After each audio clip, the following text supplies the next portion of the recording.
Now joined with Mark and Loz from Ride. How are you guys? Are you good? We're good. We're very good. Yeah. Good. We're 2 hours before we go on stage. So Yes. yeah, we're here. We've arrived. Yeah. We walked around Port Merion. It's beautiful, isn't it? Yeah, it's beautiful. It's really. What are your thoughts on Festival number 6? It's just such a great location. It's almost like it was made for festivals like this. Yes. Because I think it'd be really. I was thinking it earlier. It's probably really nice to just enjoy, come with your family and walk around. I mean, that in itself is great, but it really works being next to this, and yeah, it's good. Absolutely. I mean, it's all about location, isn't it? At the end. Yes, It's absolutely. like Glastonbury's an incredible festival because of the location, the ley lines thing, and then here there's some other kind of lines going on. Yeah. number six lines. Some 6 lines. Yeah. But it's been described as like a dream, this festival. So have you had any recurring dreams or any nightmares that have like meant something to you or like keep happening? I always have a reoccurring war nightmare. Do you? Yeah, to the point where I looked to see if someone in my family had been traumatised from war, and if those things kind of imprint through on the genes. Oh my gosh. And someone had. Oh to my the gosh. point where he went AWOL, and instead of going back to the front line, he jumped off the train.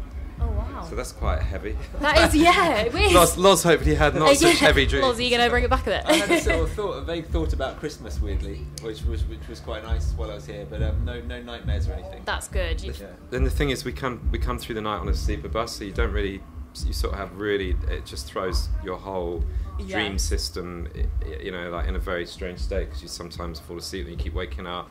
So it sends it very weird. So Weird. it does feel really dreamy here, but it's also because we played last night, came through the night, and then you land. It's like landing here, you know. Yeah, absolutely. The bus becomes some sort of strange spaceship.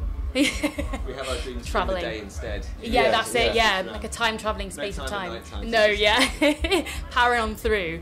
But I loved your Tomorrow Shore EP, and Cold Water People really stood out to me, because that's very hypnotising, and that's very kind of dreamlike, I found. I think it's Easy, isn't it? Yeah, it's gorgeous, and right in the centre of the EP as well. I think it's a bit of a core thing of the band, was quite dreamy and quite sort of escapist. Yes. From the word go, it was always trying to create a better sort of an atmosphere that took you out of some sort of reality, which is probably how we started, because we were at art school, which was great, and then it all went quite dark for all of us.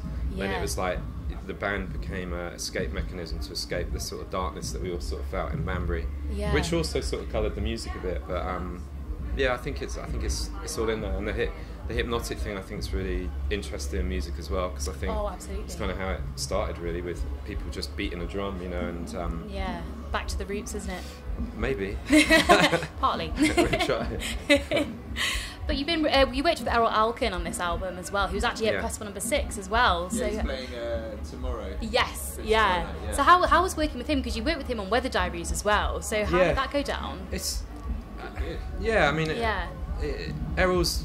I think we as a group we all write and put in a lot of ideas and stuff. So Errol's just a great guy to kind of sift through all of that stuff and to start making a kind of sense of it. Absolutely. I mean, we've always pretty much self-produced in a way, and we don't. It's not like we need someone to come in and start writing for us. You know what I mean? That side of things is really covered. But Errol's amazing at focusing something that's already, we feel, is already in great shape, and just getting the best out of it. And the people, he's really good. He's not the kind of producer that sort of comes in and tells us what to do, Yeah. but he very much makes what we've got and makes the best of it and brings the best out of us as well. Yes, yeah. So quite often, just in terms of performances when you're recording and songwriting ideas, he kind of draws good things out of you. So he's good to have around for that reason. Well, that's it. He's also really contemporary, and I think it's really important that he's always out playing music to people. He's sort of always on that sort of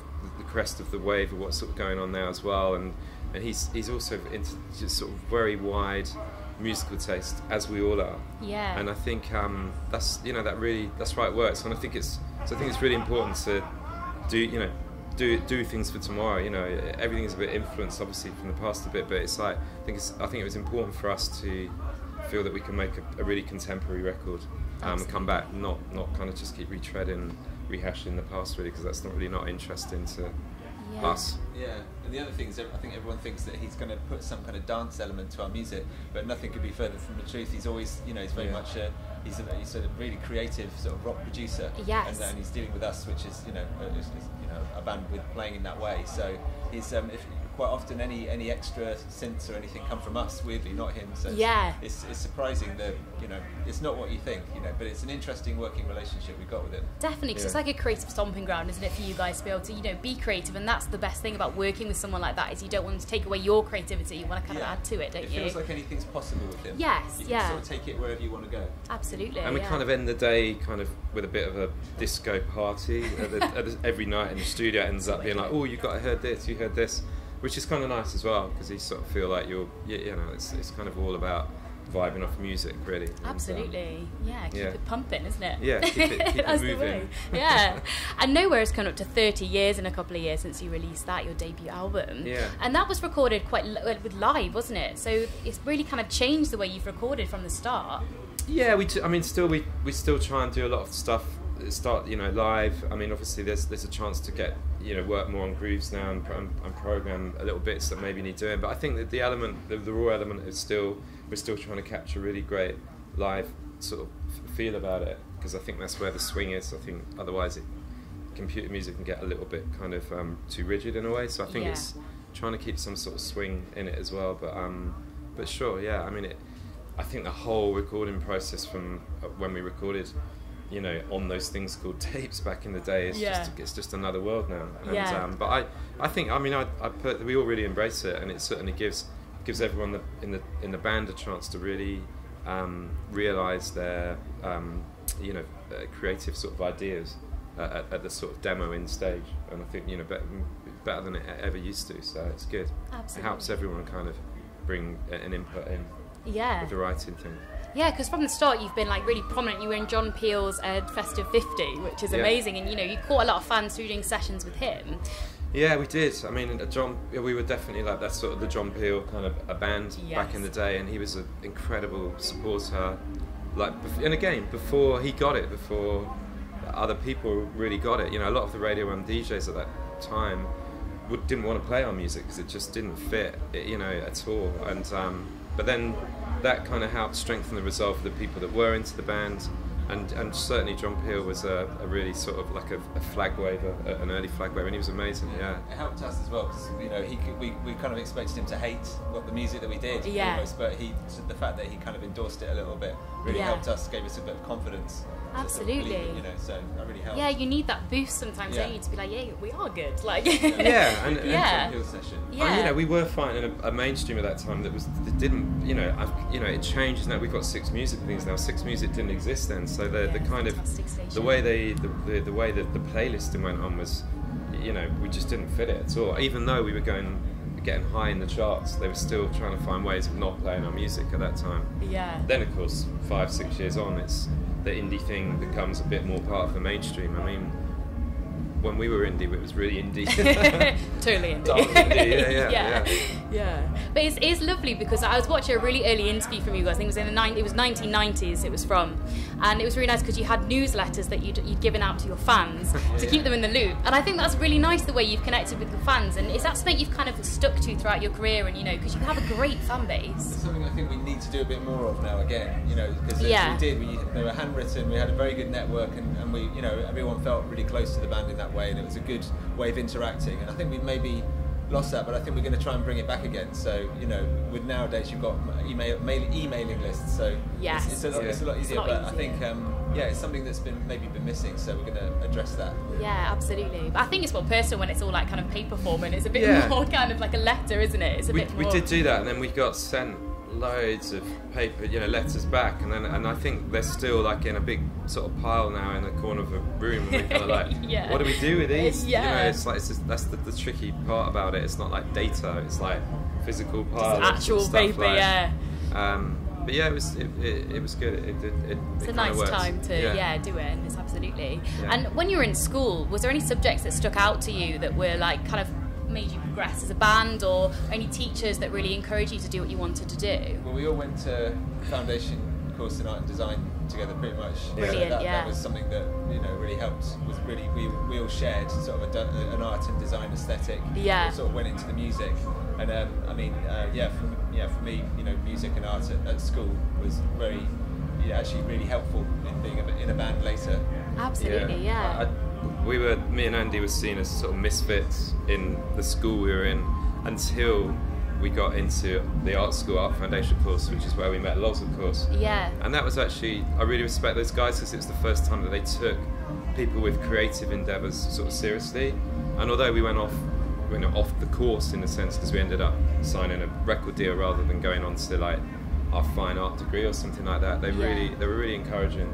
They were like, you found your art, but it wasn't on this syllabus, but that's what this year was about. And just to be taken seriously, being a creative person was really key, and the Banbury was a big part of that. Because before you were just sort of seen as a dosser, really, if you kind of were not kind of following maybe the more I don't know, just your sciences or whatever, which I wasn't. And but at school I did like art as well, and I was always drawn to art because at that time I just thought I would like to be a guy that does art and makes makes record covers.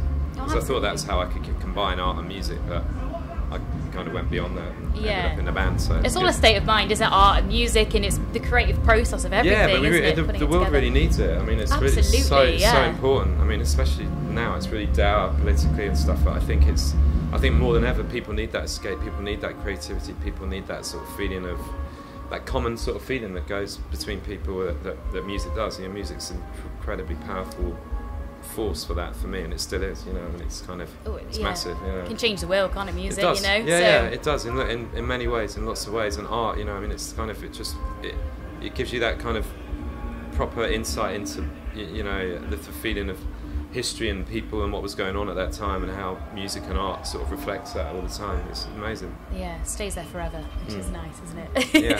And being in a band as well, that can be quite taxing, travelling and stuff like that. So what has been in life like a really taxing journey, physically or emotionally, that sticks out to you guys?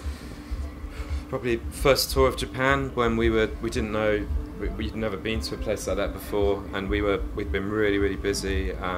And then suddenly we found ourselves in Japan, and it was like probably the closest the band ever came to like feeling like the Beatles, in the sense that we were sort of met by 300 people at the airport, who then followed us to the hotel, just followed us everywhere, and that was really nuts, because it was just going to somewhere like Japan was enough of a shock to the system, let alone that feeling. And I actually found it really difficult on those first sort of trips, but then in time the fans went away and it got a lot easier.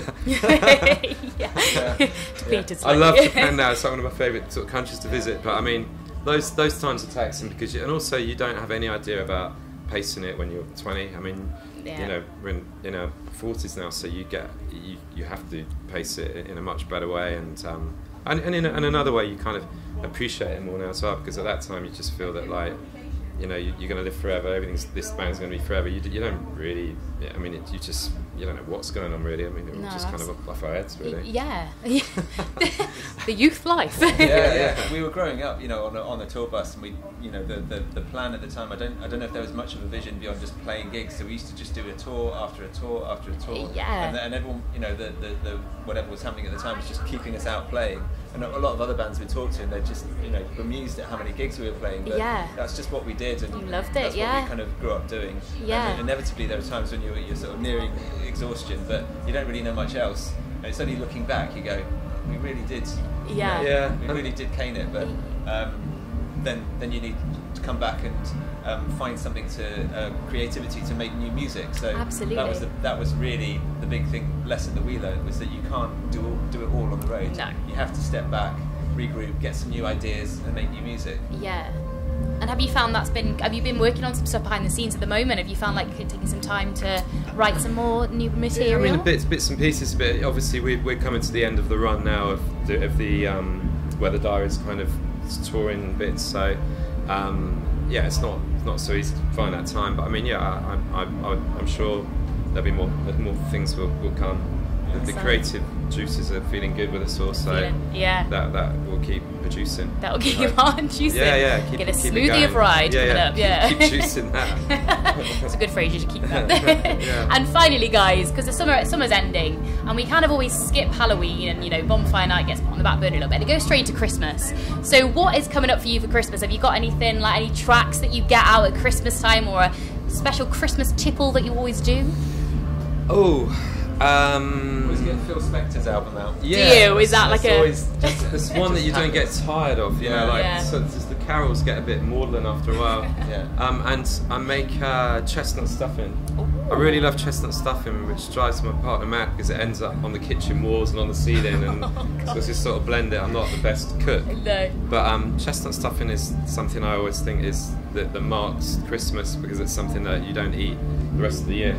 So, but that's Christmas, to be honest, is a time I don't really like that much. I find it a bit sort of strange. So I kind of. Yeah, whatever. It is what it is. Haven't thought about it. It's all coming. Oh my gosh. Well, guys, thank you so much for chatting to me today, and best of luck to it. It's going to be an amazing show. I'm really looking forward to catching you guys live as well. Thank you.